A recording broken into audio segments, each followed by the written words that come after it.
Welcome to baseball seasons, 1984, the year of the Tiger. Go crazy, folks! Go crazy!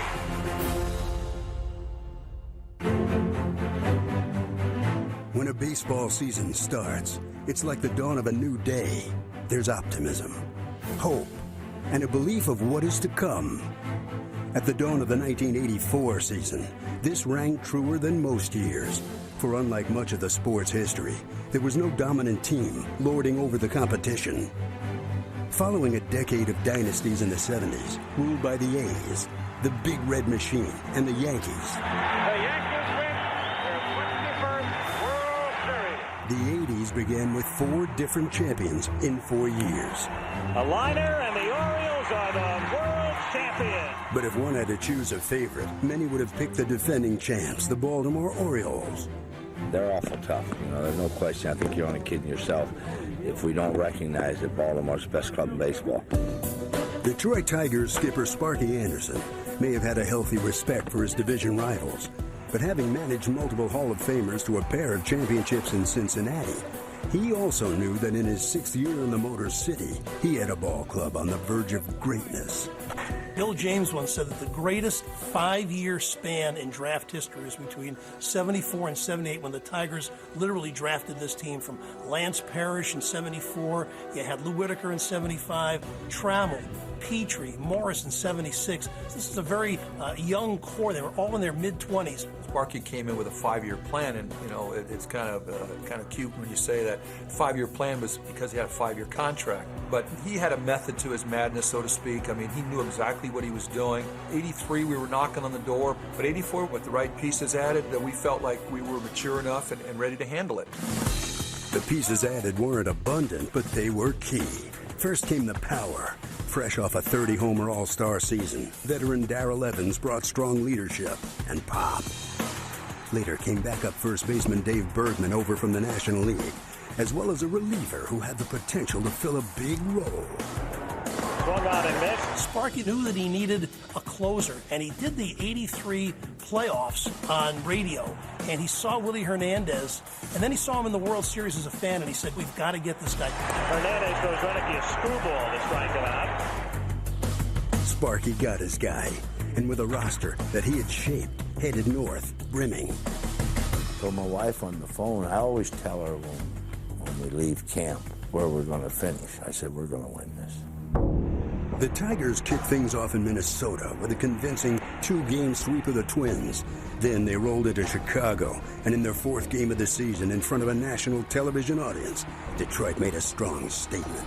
I remember being real cold, number one, and Jack was always pretty good with that split finger. When the umpires allowed him to blow on his hand like that, it seemed like he got a good grip on the split finger.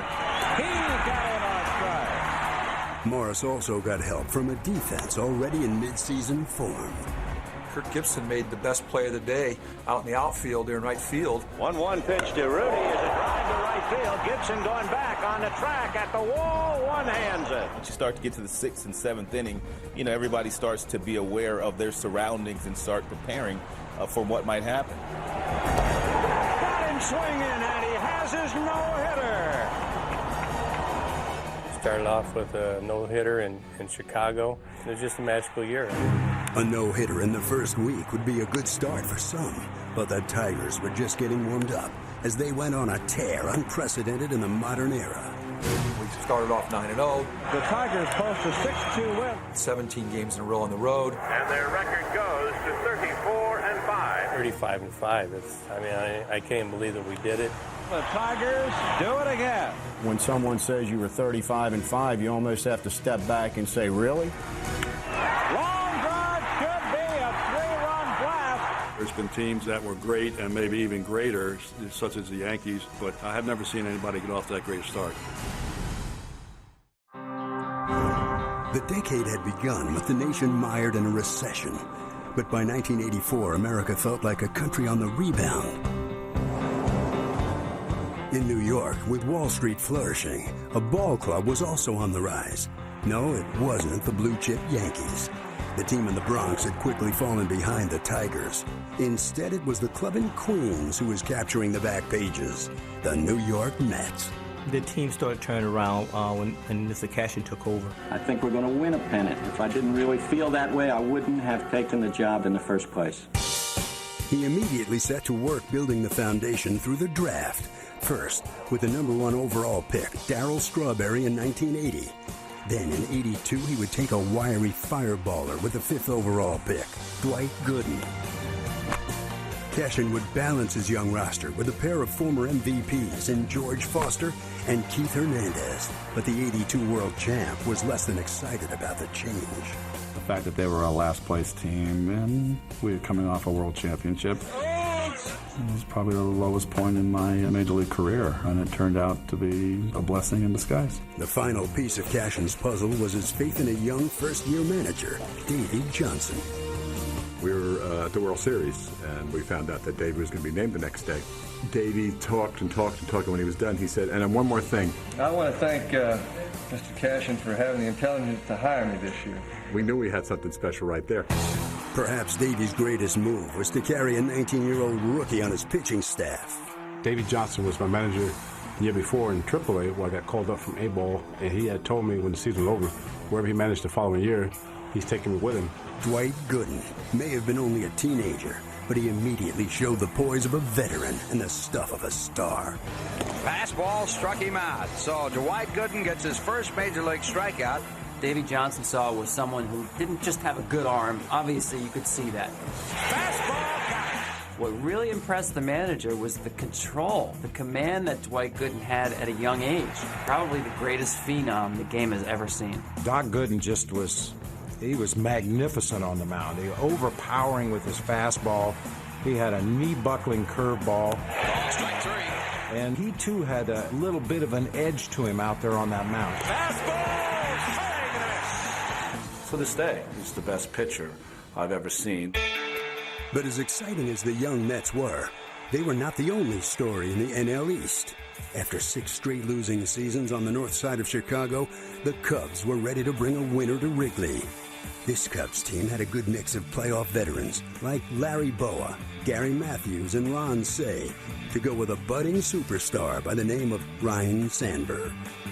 Sandberg was unbelievable. I mean, he was a guy as a second baseman, middle infielder, that had power, he had speed, had a great glove. If you missed your spot, he was going to make you pay. There's a high drive, deep left field, way back,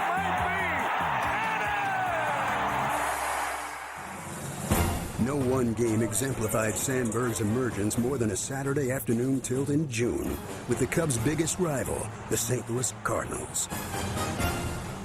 I remember falling behind early, I think about 7-1. What a day Willie McGee had. You're trying to pull the ball, but he doesn't. This could be a base hit. Willie McGee has skipped for the cycle. I think Bob Costas and Tony Kubek were doing the game, and they'd already kind of started running the credits in the 9th, and were giving the Player of the Game award to Willie, and deservedly so. Maybe deservedly so, but also prematurely, as Sandberg stepped to the plate with a chance to tie the game. I just remember having a good game, already having 3 hits, going into the 9th inning, facing Bruce Sutter. Split finger fastball, very hard to elevate the baseball. But I remember going up there and getting a pitch that I thought was up a little bit. I aimed for the bottom of the baseball. Into left center field and deep. This is a tie ball game. He tied it up and we're still alive, and the place went wild. Bruce Sutter's still in there in the 11th inning. As closers did back then, they pitched multiple innings. Now he's going for a win. I come up again with 2 outs and a man on first. 1-1 pitch. Oh! He hits it to deep left center. Look out! Do you believe it? It's gone! A move over Willie McGee. There may be a new player of the game.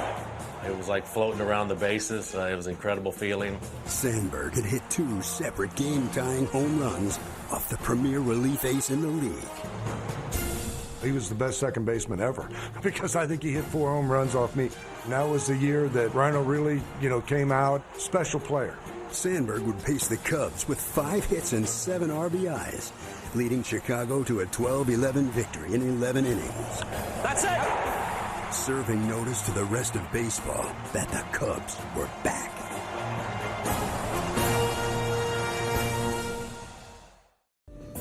It was a sunny outlook for the San Diego Padres in 1984 as they emerged as frontrunners in the NL West for the first time in their 16-year history.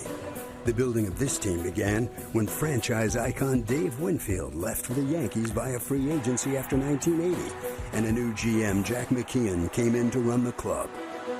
Ray Kroc was the owner, and sat down and talked, and he said to me, "How long did it take you to put a team together to win the World Championship or get into the World Series?" And I said, "Well, it'd take about 5 years. A vital step was to hire manager Dick Williams after the 81 season.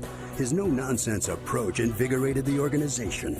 My reputation preceded me because I was a no-nonsense kind of manager. I believed in execution of fundamentals. I grew up in the Brooklyn Dodger organization, and that was pumped into us from day one. I was scared of him, I'll be honest. I was scared of him because you just never knew from day to day, what you were going to get. When it came to the game of baseball, he taught me a lot. McKeon would seek out players that Williams could mold together into a winner. One key acquisition was the poaching of free agent Steve Garvey from the high-profile Dodgers. I remember meeting with Ray Kroc in his office, and he said, "Steve," he said, "I think you can make a difference here." He said, "I know you can make a difference on the field, but I know your commitment to the community," and he said, "I want you here," and that's all I needed. We all like to be wanted, and at that moment I knew that San Diego was going to be the place for me. And prior to the 84 season, McKeon continued to pursue former world champs, this time pillaging the Yankees. First, he signed defensive stalwart Greg Nettles. Then, he closed out his roster with relief ace Goose Gossage. We were set. We had a mixture of veterans and young kids that they worked well together. And I will say this, Nettles and Gossage, after a game, they'd sit around with the young kids and talk baseball. I feel it's just one of those things where you don't have to say much. It's kind of lead by example and just go out and do your job like a professional, and the kids are going to follow. For a young player who wanted to learn stuff, it was a great environment to be around. Goose and Nettles both talked about what it was like in New York and what it was like coming down the stretch, and Garv talked about things you needed to do on a daily basis. You need to stay even keel. You can't get too high. You can't get too low. And I ate all that stuff up. I mean, I was just trying to establish myself as a guy who could play at the big league level. In his third year in the league, Gwynn was becoming an impact player and a serious contender for his first batting title. With their young right fielder leading the charge offensively, the Padres' young pitching was more than capable of putting this team in position to make a run. Eric Schau, Mark Thurman, and Dave Dravecki all admirably filled their roles. Got him. 2 strikeouts for Schau. But perhaps the Padres' greatest attribute was their team chemistry. We had quite a blend of characters on that ball club, and players had a good time getting on each other before the game, so that kind of loosened everything up. We all have different personalities, and once they hit the field, we all played well together. Jack McKeon had built the ideal club for Dick Williams to guide, and it all gelled in the first half as the Padres had a 5-game lead in the NL West heading into the All-Star break. Meanwhile, in the AL West, there was no clear frontrunner.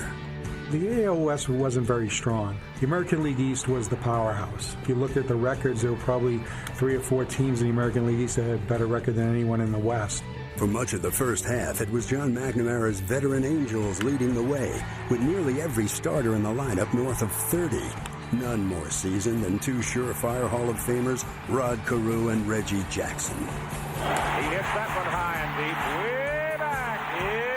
It's gone. So without a true frontrunner in the West, the Twins, led by young sluggers Ken Herbeck and Tom Brunansky, and the always dangerous Kansas City Royals, stayed in contention with the Angels for the AL West pennant.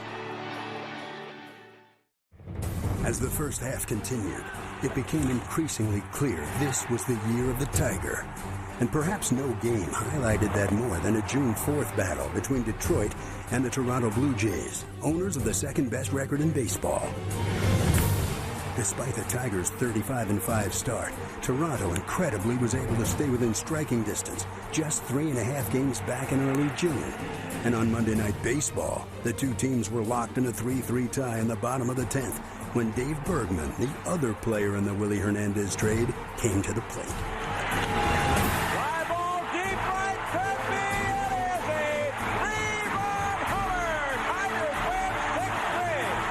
Dave Bergman may have provided a signature moment for the most dominant team in baseball, but the man he was traded with was having a signature season. He struck him out, and Hernandez strikes out the side of the ninth inning. In his first year with the Tigers, Willie Hernandez would go on to convert 32 of 33 save opportunities with an ERA of 192 and an aura of invincibility.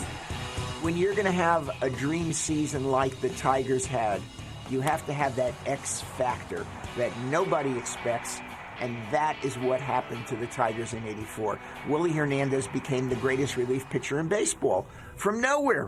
Hernandez would join 5 other teammates at the All-Star game in San Francisco. But instead of Detroit commanding everyone's attention, a pair of pitchers from the National League stole the show. Fernando Valenzuela of the Dodgers comes out of the bullpen to work in the third inning. Just 23 and already appearing in his 4th All-Star game, Fernando showed just how spectacular he could be. And down he goes here, so Valenzuela has made Winfield and Jackson look about as bad as you'll ever see Dave and Reggie look back-to-back. As he struck out a trio of perennial All-Stars. And strike 3, a fastball, so he strikes out the side. It's still 2-1. Up next was the rookie everyone in baseball was talking about, Dwight Gooden. Once the phone rang, I got the call that I was getting up and going to the game after Fernando. I mean, I was very, very nervous. I was probably more nervous that I didn't want to, fail on national TV. 2-2 pitch to Parrish. Got him swinging. Gooden was overpowering. And he strikes him out. As he matched Valenzuela's feet. And Gooden strikes out the side. Anytime you dominate in an all-star game, it sends your career on a different path. As the second half got underway, there were some remarkable milestones being approached. Pete Rose continued his march toward one of the most hallowed records in all of baseball, Ty Cobb's all-time hit mark. Charlie Hustle had passed 4,000 earlier in the season as an Expo, but by mid-August was back in a Reds uniform as player-manager. All the nights that I spent at Riverfront Stadium, in terms of the level of electricity that was in the ballpark on any given night, I don't think it was any bigger than it was the night that Pete came back and played in his first game. Base hit! Pete Rose has a base hit, and this crowd goes bananas! In Anaheim, Reggie Jackson's September blast made him the 13th player in history to reach 500 home runs.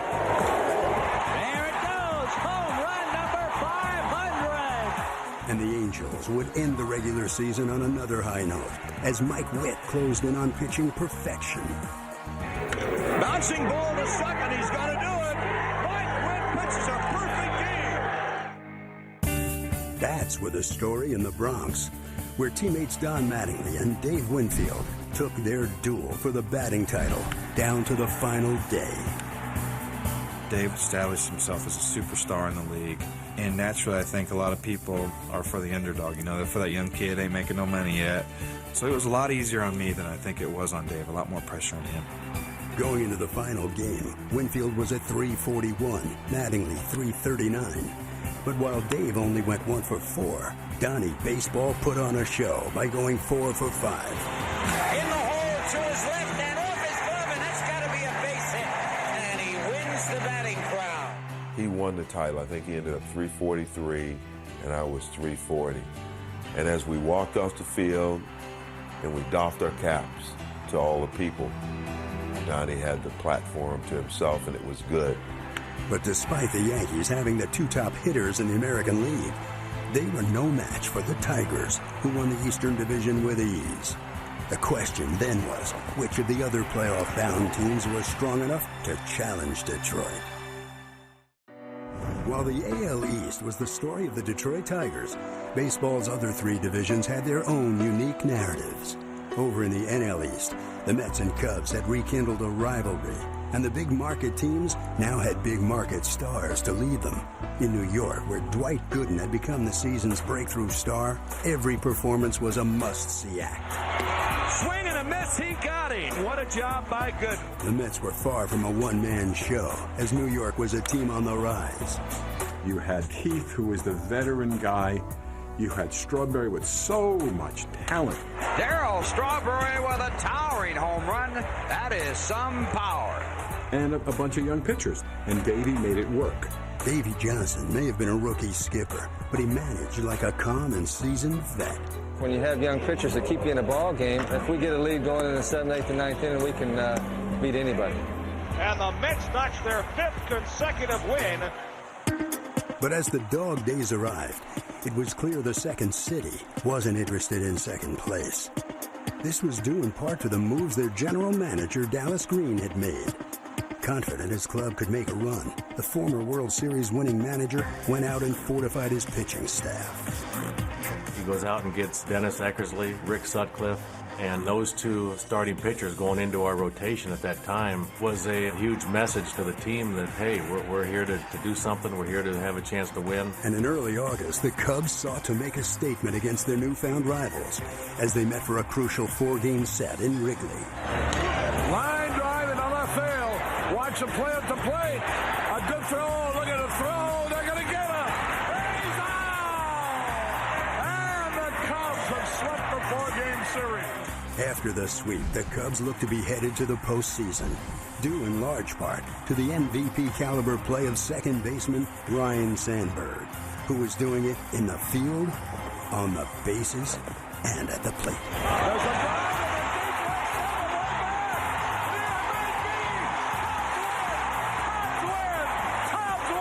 I just feel real comfortable at the plate right now, and things are going good.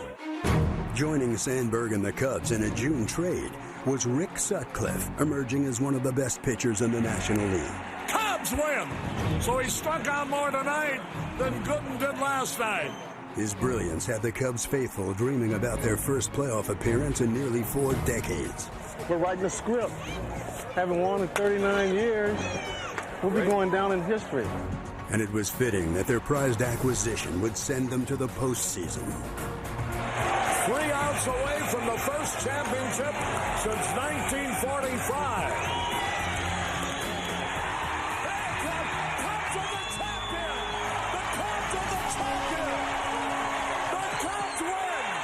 While the Cubs grabbed the spotlight, out west the San Diego Padres flew under the radar.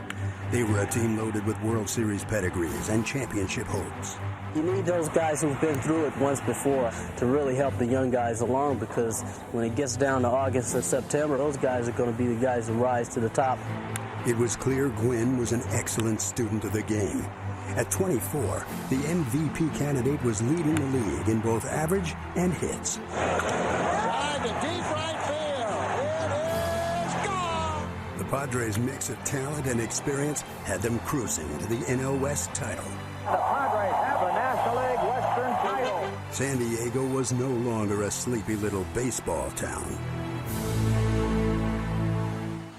If the NL East story was about stars and the AL East about dominance, then the AL West was simply about survival. Multiple contenders all scratching, but only one would advance.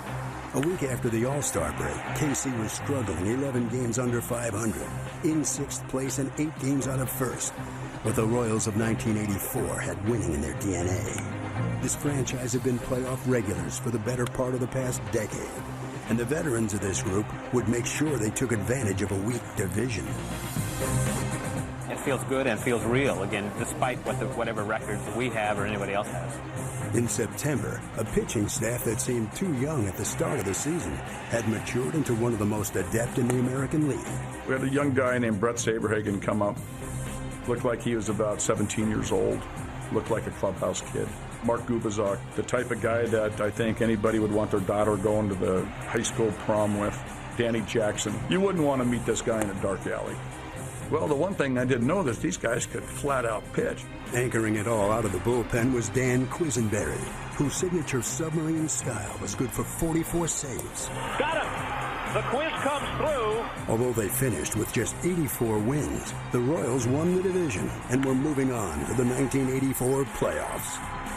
It is over! The Royals are the American League Western Division champions. I think because nobody expected it, it was such a great feeling and a great celebration, because 84 was supposed to be a rebuilding year, and here we are in the playoffs. is a beautiful, cloudless, windless night for Game 1, the Detroit Tigers against the Kansas City Royals. The Tigers went into the American League Championship Series as heavy favorites. They'd won 20 more games than the Royals during the regular season, the largest difference in Championship Series history. The Detroit record superb, the Kansas City record poor, so that would make this upcoming American League Series look like a mismatch.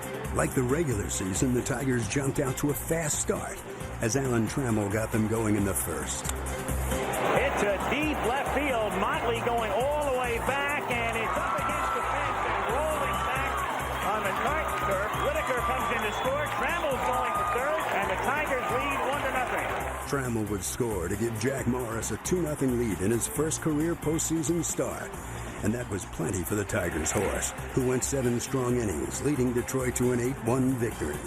In Game 2, the Tigers again struck early against the Royals' 20-year-old rookie Brett Saberhagen. That's hit into the right field corner, and here are the Tigers on top again. Trailing 3-2 late, the Royals would do the seemingly impossible by getting to Willie Hernandez. And he rips it to left field and into the corner for extra bases. Goes round third, coming for the plate. The game is tied. They have done what didn't seem possible. They have caught the Detroit Tigers in a late inning. Hernandez had surrendered the lead in his first postseason save opportunity, and the game was now a battle of the bullpens. But it was the Royals fireman Dan Quisenberry who, in his third inning of work, failed to keep the Tigers caged. Racing back is Wilson, and it's over his head. Evans comes around third, and he will score, and behind him comes Jones as the Tigers now lead by 2. Aurelio Lopez showed Detroit's bullpen depth by pitching 3 scoreless innings himself and sending the Tigers back to Detroit with a commanding 2-0 lead. And the Tigers go home to Detroit, needing 1 win for the American League pennant. 2 days later, the Tigers scratched out an early run in the second. Castillo swings, ground ball to short. Concepcion over to White. There's one, but relay to first. Not in time, the run scored. That would be all 17-game winner Milt Wilcox would need, as he threw 8 shutout innings of 2-hit ball.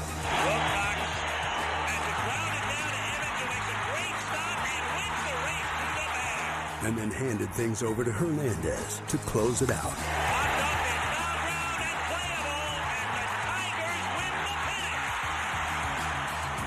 We were scared to death the whole year. We got off to that great start, and we were scared that we were going to blow it.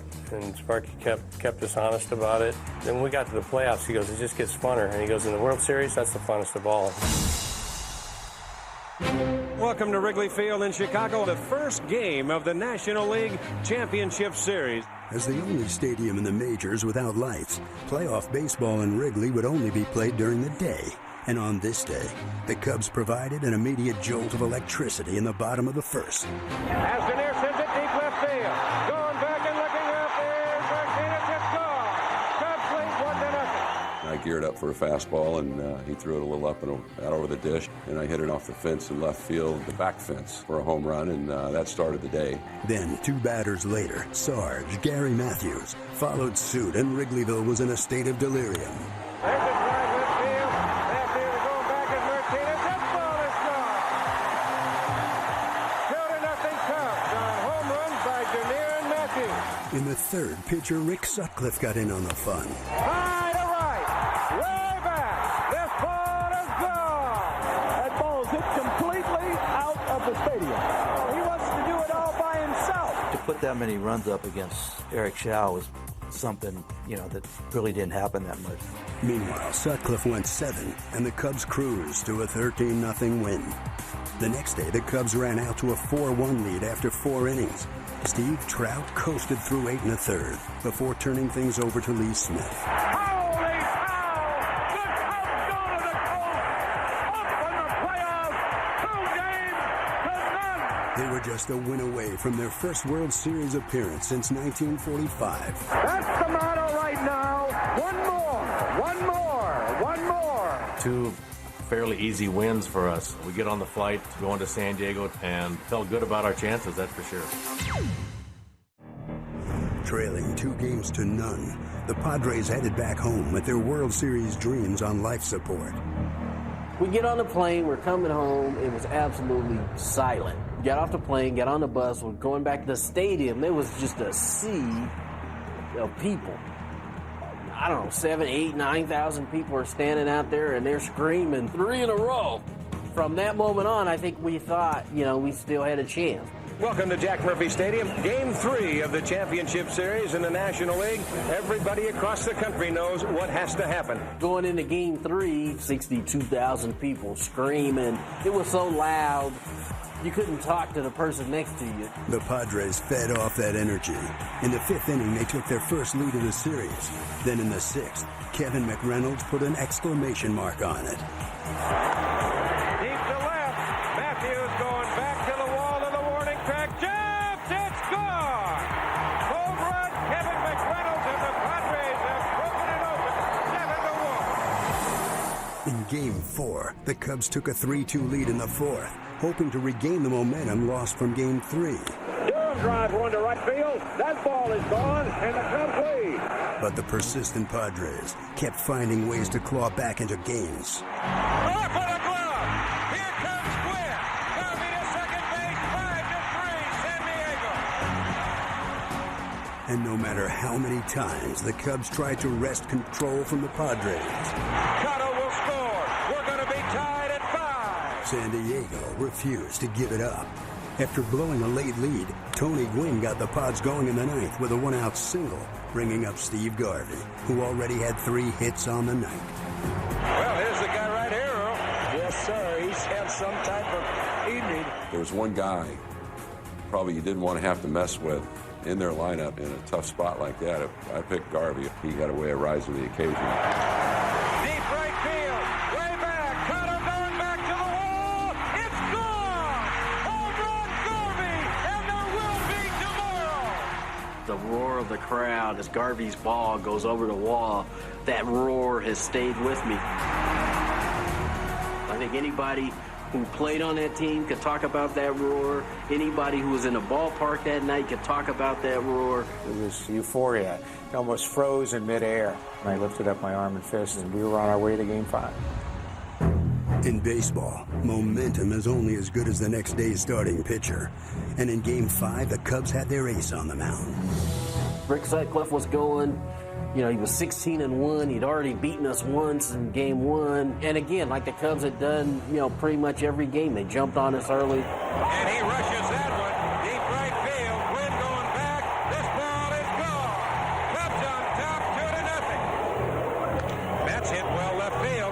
Down in the corner, Martinez over to the wall. This ball is gone. Home run, Jody Davis. 3-0 Chicago. We come to the bottom of the 6th inning, and for whatever reason, all 62,000 people decided at that moment they were going to get up on their feet and try to help us get back in the game. The Padre fans now get up on their feet to try and open up a little bit, try and get something going. Feeding off the crowd, San Diego chipped away at the lead, scraping together 2 runs in the 6th to trim the deficit to 1. Suddenly, the momentum began to switch. For Cubs fans, there was a sinking feeling of inevitability. And in the 7th, that feeling became a reality. Ground ball hit to Durham, right through his leg! We're tied at 3! Should have been an easy play. I had seen Leon make that play many, many times. And even if he didn't make the play, just to have knocked it down, then the tying run possibly would still be at third and I'd have a chance to hold a lead. But there was just so much momentum in that ballpark. The burden's been lifted, so now we can kind of take our shot at trying to make something happen. And later in the inning, with 2 men on, Gwynn got his shot. I step up to the plate, and I'm just looking for something I can hopefully drive. Hard! Sandberg over his head, right center field base hit. Here comes Wiggins. Here comes the throw to the plate. He's safe. 5-3, San Diego. I hit it good, but when I hit it, I thought, oh boy, that's a double play ball. It's right at Sandberg. Then I look up, and the ball's rolling in the right center field. The next thing you know, both runs had scored, and I'm standing at third base next to Ozzie Virgil, and the place is going bonkers. The Padres, 3 runs here in the bottom of the 7th. Leading 6-3 in the 9th, it was now clear who was the team of destiny as the Padres' prayers were being answered. A one-hopper to Nettles, to Wiggins, and the Padres have the National League pennant. Oh, doctor, you can hang a star on that, baby. The Padres had become the first National League team in Championship Series history to come back from a 2-0 deficit and were headed to their first ever World Series. It was an electric afternoon for us. They ended up winning that game and going on to the World Series is outstanding. But San Diego couldn't rest on their laurels. Game 1 of the 1984 World Series, a beautiful night for a big ball game. The Tigers were waiting for the Padres, ready to resume their unrelenting push towards a title. 19-game winner Jack Morris would face 14-game winner Mark Thurmond in Game 1. And as usual, Lou Whitaker and Alan Trammell got things going early for the Tigers. Set on him now, Tram. Just set right on him. Line into left field. That's a base hit. Whitaker's to third, and Graham is sending him in to throw to the plate. He's in, and the Tigers have done it again. They scored in the first inning. But in the bottom of the inning, the Pods took the lead, proving they weren't going to be an easy out, showcasing their trademark postseason resiliency. Garvey will score. Here comes Nettles to the plate, and he scores 2-1 San Diego. And the score would stay that way until the 5th inning.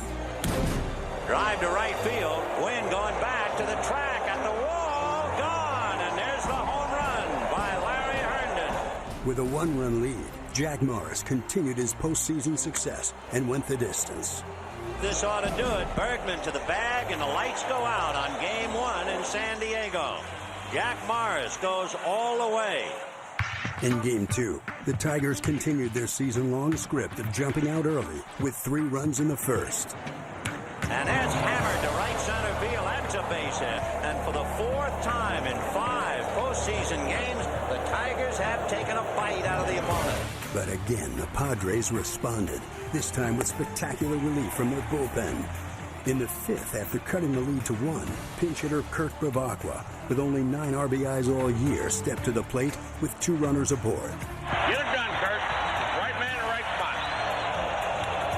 High fly ball into left field. Back goes Jones, away back. It's gone. The Tigers' bats were silenced on 2 hits after the first inning, and the Padres had taken Game 2. A trio of Padres. It will be Wiggins. Suddenly, the 1984 World Series was even, heading back to Detroit. It had been 16 years since Tiger Stadium had been home to a World Series champion. With the Fall Classic tied at 1, Detroit returned to its ballpark with the expectation that after 3 home games, that drought would end.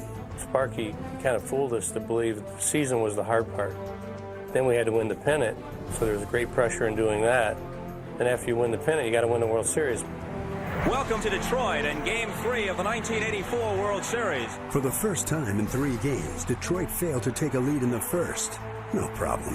They scored 4 in the second. Marty swings, long belt to left. That one is gone. A home run, a 2-0 lead for the Tigers in the second inning. And that would prove to be enough, as Willie Hernandez came on in the 7th to shut down the Padres' last threat. With a run in and a man on third, 2 out, and Terry Kennedy at the plate. Kennedy, here it comes. He swings as a fly ball to center. Lemon going back, still back, reaches, makes the catch for the out. A good running catch by Lemon. Chad Lemon's grab helped put the Tigers up 2-1 in the series, as the Padres started to come to grips with what they were up against. The Tigers were clearly a superior team. They had so much self-belief that the better team was going to win. And the better team's best player was a local San Diego boy who was hammering his hometown team. She swings, there's a drive to left, it's deep. It is way back, and it is gone. A 2-run homer by Trammell. A 2-0 lead for the Tigers in the first inning. Like they did in games 1 and 2, Lou Whitaker and Alan Trammell got the Tigers going, and Trammell would continue his onslaught in pursuit of the World Series MVP. Next time up, 3rd inning, Lou's on base. 2-0 again on Eric Shaw, seeing the ball well. He throws me a spinner slider. Breaking ball, hit the deep left field. Back goes Martinez. Goodbye. The Tigers' ace, Jack Morris, was on his game again, throwing his 2nd complete game, crafting his reputation as a clutch postseason pitcher. Jack pitched outstanding, and we're up 3-1 right now. I'm just a very happy man right now. The Tigers are poised to claim that page in the World Series scrapbook, leading 3-1. And history does not offer much encouragement to the Padres. You come in saying, this is it, men, we want to get it done, let's finish it here. It is said that to win a championship, the stars have to play like stars. Kirk Gibson was the only player in the AL with at least 20 homers and 20 steals. Now in Game 5, it was time for this local Detroit product to shine. And there goes the Michigan State and all of Tigerdom. Oh, my God! Oh, my God! Detroit's right fielder got the Tigers off to another first-inning lead with a 2-run blast. And though the Padres battled back gamely, Kirk Gibson would not be denied. In the 5th, with Gibson prowling on third base and the game tied, pinch hitter Rusty Kuntz lifted a pop-up behind second. Wiggins makes the catch and coming to the plate and scoring is Gibson. So it is 4-3 Detroit. And then in the 8th, with the game still in the balance and the Tigers only up 1, Gibby came up to face the Goose. With runners at second and third, first base was open. Kirk Gibson comes up, and I looked over in the dugout, and Dick was going 4-4. Put him on, like this, and I'm shaking my head. Well, Dick calls timeout. First base is open, 2 men on. It's a very simple strategy. 4 balls, put him on. He told him 4, he's coming out. I can't believe he changes his mind, I can't believe it. I've had good success against this team. Huh? I've had good success. You mean you're talking about striking him out? Yeah. All right, let's go. 1 man out. I looked over at Sparky, and he said he didn't want to walk in. He don't want to walk him. I'm thinking, no kidding, and he thinks he's going to strike me out. Gossett is saying, I can get him. Well, we'll see. I just started looking up in the right field bleachers there. I was thinking, this is the World Series, this is when it counts, and I'm going to get you.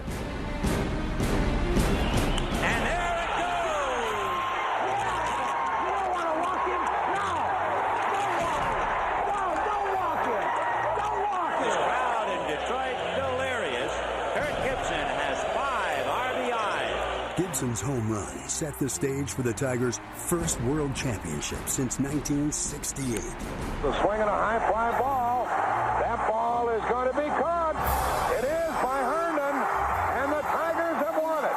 Pandemonium here at Tiger Stadium. It's interesting to see how grown men react when they win a World Series.